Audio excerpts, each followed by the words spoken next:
मराठवाड्यामध्ये यावर्षी पावसाने मोठ्या प्रमाणावर दडी मारल्याने आता सध्या जर बघायला गेलं तर हिंगोली जिल्ह्यातील जे एका महिन्याच्या नंतर जी पेरणी झालेली आहे, जून महिन्याच्या शेवटच्या टप्प्यामध्ये पेरणीला सुरुवात झालेली होती आणि थोडाफार प्रमाणात पाऊस झाला आणि त्याच पावसावर ही पेरणी या ठिकाणी झालेली आपण बघू शकताय.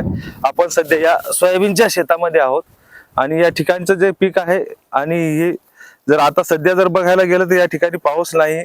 आपण बघू शकताय पावसामुळे हे सध्या पिकं वाढण्याच्या स्थितीमध्ये आहेत. या बाजूला जर बघितलं तर शेतकऱ्यांनी आपल्या पीक वाचवण्यासाठी स्प्रिंकलरचा सहारा घेतलेला आहे.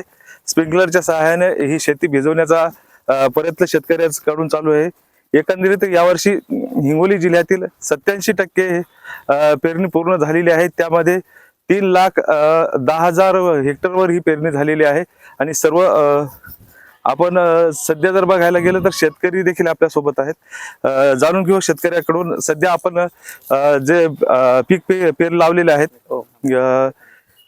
पाणी देखील देत आहे. काय नेमकं कसं राहील यावर्षी? हे आता वाळायले हळदी जे कोंब आलेली वर ते उन्हामुळं मान टाकायला येतं, त्याच्यामुळं पाणी चालू आहे हळदीला.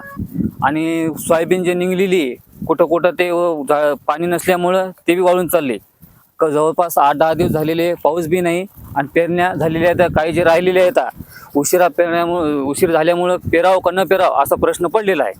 यावर्षी एका महिन्याच्या नंतर पेरणी झालेली आहे. एका महिन्याच्या नंतर पेरणी झालेली उशिरा. बर, हा, एका महिन्याच्या नंतर पेरणी झाली आणि आता पाऊस देखील कमी प्रमाणात आहे. कमी प्रमाणात आहे. जवळजवळ 8-10 दिवसापासून पाऊसच नाही. आता हे पेरलेले पीक कसं? हे आता काय विलाज नाही त्याला. पाणी जर पडला तर ठीक आहे, नाही तर सगळे वाळून जाणार आहे. पाऊस नसल्यामुळे हे वाळणारच आहे. आता कधीपर्यंत हे राहील? हे जास्तीत जास्त 2 ते 3 दिवस दम काढू शकतात. त्याच्यानंतर काऊन की आताच वाळणं चालू झालेली आहे जे निघलेले कोंब आहेत ते. आता साधारण किती दिवस झाली पेरणी झाली? जवळजवळ 8-10 दिवस झालेली आहेत पेरणी होऊन.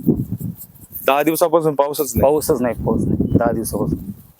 आता या ठिकाणी स्प्रिंकलर देखील आता हे स्प्रिंकलर आहे ते हळदीला चालू आहे. हे जवळजवळ 1 ते 1.5 तास चालतात, त्याच्यानंतर बंद होऊन जातात. काऊन की पाऊसच नाही ना, तर पाणी कुठून येणार ना बोरला? असं आहे ना. आता दिवसभर चालत नाही, दिवसभर नाही चालत. 1 ते 1.5 तास चालते.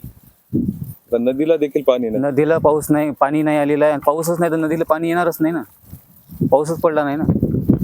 निश्चितच या ठिकाणी जर बघायला गेलं तर हे शेतकऱ्यांनी स्प्रिंकलरचा सहारा घेतलाय. मात्र जर अजून 8 दिवसामध्ये किंवा 4 दिवसामध्ये जर पाऊस नाही झाला तर या ठिकाणी दुबार पेरणी करण्याचं संकट शेतकऱ्यावर ओढवणार असल्याचं या ठिकाणी दिसतंय. गजानन पवार, LS मराठी, हिंगोली.